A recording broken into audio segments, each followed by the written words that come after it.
तो चलिए बिना किसी देरी के आज के इस एक्सप्लेनर में सीधे डाइव करते हैं। उत्तर प्रदेश से आजकल जो तस्वीरें आ रही हैं ना, वो किसी आम विरोध प्रदर्शन की नहीं है। सच कहूं तो ये एक नई तकनीक से उपजी भारी हताशा और एक बहुत बड़े भरोसे के टूटने की कहानी है। जो गुस्सा पहले सिर्फ स्मार्ट मीटर लगने को लेकर था, वो अब पूरी तरह से बेकाबू होकर सड़कों पर उबल रहा है। देखिए, आगरा, फिरोजाबाद, लखनऊ और कानपुर जैसे शहरों के नज़ारे बिल्कुल हैरान करने वाले हैं। महिलाएं अपने ही घरों की दीवारों से ये नए स्मार्ट मीटर उखाड़ रही हैं। जरा सोचिए, उन्हें सिर पर रखकर एक पूरे जुलूस की शक्ल में ले जाकर सीधे बिजली दफ्तरों के बाहर फेंका जा रहा है। ये कोई छोटी बात नहीं है। ये उस गुस्से का एकदम कच्चा रूप है जो धीरे धीरे सुलग रहा था और अब एक बड़े विस्फोट की तरह फूट पड़ा है। और जाहिर सी बात है, जब सड़कों पर इतना बड़ा बखेड़ा होता है तो वो बहुत जल्द एक राजनीतिक मुद्दा बन जाता है। विपक्षी दलों ने भी इसे जोर शोर से उठाया है। समाजवादी पार्टी के प्रमुख अखिलेश यादव ने कहा है, जनता ने चोरी पकड़ ली है। उनका तर्क है कि ये पूरी योजना पब्लिक के लिए कम और कुछ खास लोगों के फायदे के लिए ज्यादा है। खैर, हम यहाँ किसी राजनीतिक पक्ष की तरफ नहीं है, बल्कि हमें ये समझना है कि कैसे एक मोहल्ले की तकनीकी समस्या पूरे राज्य का इतना बड़ा राजनीतिक सिरदर्द बन गई है। भाग 1, प्रीपेड बनाम पोस्टपेड मैकेनिक्स। तो सबसे पहले इस पूरी कंट्रोवर्सी की जड़ को समझते हैं। यह प्रीपेड और पोस्टपेड का चक्कर है क्या? इसे बिल्कुल मोबाइल फोन के सिम कार्ड की तरह समझिए। नए प्रीपेड मॉडल में पहले रिचार्ज करना होता है और जैसे ही बैलेंस जीरो हुआ, बत्ती गुल, बिजली तुरंत कट जाती है। इसके उलट जो हमारा पुराना पोस्टपेड मॉडल था, उसमें पहले आराम से बिजली इस्तेमाल कीजिए और महीने के अंत में बिल भरिए। हाँ, इसके लिए शुरुआत में लगभग 2000 रुपए की सिक्योरिटी जमा करनी होती थी। सारा विवाद इसी बुनियादी बदलाव को लेकर है। अब इस नए सिस्टम को चलाने के लिए सरकार ने एक तकनीकी ढांचा भी तैयार किया है, यूपीपीसीएल स्मार्ट ऐप। इसका मूल मकसद बड़ा सीधा था। उपभोक्ता रियल टाइम में अपना बिजली खर्च ट्रैक कर सकें, बैलेंस मॉनिटर कर सकें और घर बैठे बैठे रिचार्ज कर लें। मतलब कागजों पर अगर देखा जाए तो इस सिस्टम एकदम शानदार और ट्रांसपेरेंट लगता है। चोरी रोकने का एकदम मॉडर्न तरीका। भाग 2, सरकार का आधुनिकीकरण प्लान। अगर हम थोड़ा जूम आउट करके सरकार के मैक्रो लेवल प्लान को देखें तो यह काफी महत्वाकांक्षी है। जुलाई 2021 में एक योजना शुरू हुई थी, आरडीएसएस यानी रिवैम्प्ड डिस्ट्रीब्यूशन सेक्टर स्कीम। काम इतनी भयंकर स्पीड से हुआ कि इस साल अप्रैल तक ही यूपी में करीब 78 लाख स्मार्ट मीटर इंस्टॉल कर दिए गए। और टारगेट तो यह है कि दिसंबर 2025 तक पूरे देश में 3.5 करोड़ मीटर लगा दिए जाएं। ये स्केल वाकई बहुत बड़ा है। लेकिन एक दिलचस्प बात यहाँ ये भी है कि ये योजना हर जगह फ्लॉप या विवादित नहीं रही है। अगर हम इस डेटा पर नजर डालें तो बिहार में 86%, असम में 73% और छत्तीसगढ़ में 54% उपभोक्ताओं ने इस तकनीक को सफलतापूर्वक अपना लिया है। मतलब राष्ट्रीय स्तर पर देखा जाए तो सरकार के पास खुश होने के लिए काफी सकारात्मक आंकड़े मौजूद हैं। भाग 3, जमीनी हकीकत।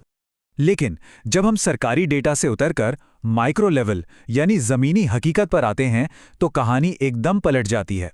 जरा इस नंबर पर गौर कीजिए, 8000 रुपए। ये सिर्फ एक आंकड़ा नहीं है, ये यूपी में मचे बवाल की सबसे बड़ी वजह है। सोचिए, एक आम परिवार जिसका बिल हर महीने मुश्किल से 700-800 रुपए आता था, नया स्मार्ट मीटर लगते ही अचानक उसका बिल उछलकर सीधे 8000 रुपए आ जाए। कोई भी इंसान तो शॉक में आ ही जाएगा ना। और बात सिर्फ भारी भरकम बिल तक ही सीमित नहीं है। आम जनता 3 सबसे बड़ी तकनीकी मुसीबतों से जूझ रही है। पहला तो वही बेतहाशा बढ़े हुए बिल। दूसरा, आपने सफलतापूर्वक रिचार्ज कर भी लिया, फिर भी अचानक बत्ती घोल हो जाती है, और वो भी कई बार 2 से 4 दिनों के लिए।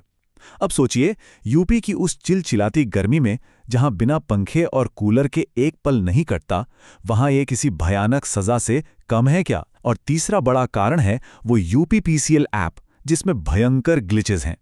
कभी गलत खपत दिख रही है तो कभी पूरा का पूरा डेटा ही अचानक स्क्रीन से गायब हो जाता है। यही वो जमीनी वजह है कि क्यों महिलाएं इस पूरे प्रोटेस्ट के मोर्चे पर सबसे आगे हैं। क्योंकि जब बिजली का बिल अचानक कई गुना बढ़ने लगे तो ये कोई सिर्फ एक अमूर्त टेक्निकल ग्लिच नहीं रह जाता। इसका सीधा असर घर की रसोई और पूरे महीने के बजट पर पड़ता है। जब सर्वाइवल पर ही सवाल उठ जाए और सारा हिसाब किताब बुरी तरह हिल जाए तो फिर हताशा तो लाजमी है ना। और वही हताशा अब सड़कों पर आंदोलन बन गई है। भाग 4, कानूनी अधिकार और रोलबैक्स। अब थोड़ा कानूनी पहलू को भी समझ लेते हैं। इलेक्ट्रिसिटी एक्ट 2003 का सेक्शन 475 इस पूरे विवाद में बहुत अहम भूमिका निभाता है। ये कानून उपभोक्ताओं को साफ साफ अधिकार देता है कि वे अपनी सुविधा के अनुसार प्रीपेड या पोस्टपेड मीटर में से कोई भी चुन सकते हैं। लेकिन जमीन से जो रिपोर्ट सामने आई, उनका कहना है कि पुराने मीटर बस बिना पूछे जबरदस्ती हटा दिए गए। कानून चुनाव का हक देता है, लेकिन लोगों का सीधा आरोप है कि उनका ये कानूनी हक पूरी तरह से छीन लिया गया। जाहिर है, जब इतना प्रेशर बढ़ा और कानूनी पेंच फंसा तो राजनीतिक हस्तक्षेप जरूरी हो गया। खुद केंद्रीय ऊर्जा मंत्री मनोहर लाल खट्टर जी को सामने आकर सफाई देनी पड़ी। उन्होंने बिल्कुल स्पष्ट कहा, प्रीपेड मीटर उपभोक्ता की पसंद है और इसे जबरन नहीं थोपा जा सकता। इस बयान ने केंद्र सरकार की तरफ से यह साफ कर दिया कि मीटर लगाने की यह प्रक्रिया पूरी तरह से ऑप्शनल होनी चाहिए, जबरदस्ती नहीं।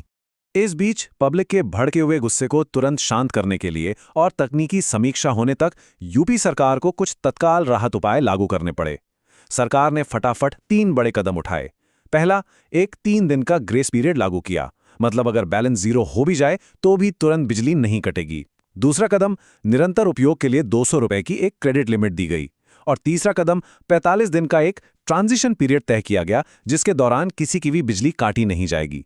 देखा जाए तो ये पुराने मीटर जबरदस्ती बदलने की प्रक्रिया पर लगा एक बड़ा सा टेम्पररी ब्रेक था। भाग 5, द ट्रस्ट डेफिसिट। तो इस पूरे एक्सप्लेनर से हम क्या मुख्य सबक सीखते हैं? सबसे बड़ी बात यह है कि बंद कमरों में बनी पॉलिसियों और जमीन पर जनता द्वारा उनकी स्वीकृति के बीच एक बहुत गहरी खाई हो सकती है। इसे ही हम ट्रस्ट डेफिसिट या भरोसे की कमी कहते हैं। अंत में ये पूरा मामला हम सबको एक बड़े सवाल पर सोचने के लिए मजबूर करता है। क्या कोई भी नई तकनीक पब्लिक के भरोसे के बिना कभी सफल हो सकती है? आधुनिकीकरण की कोई भी योजना, चाहे उसका इरादा कितना भी नेक क्यों ना हो, अगर वो उन लोगों की जमीनी हकीकत को इग्नोर करती है जिनकी भलाई के लिए उसे बनाया गया है, तो उसका टिकना लगभग नामुमकिन है। सुधार की हर कहानी को सफल होने से पहले विश्वास जीतना ही पड़ता है। इस सवाल पर जरूर गौर कीजिएगा।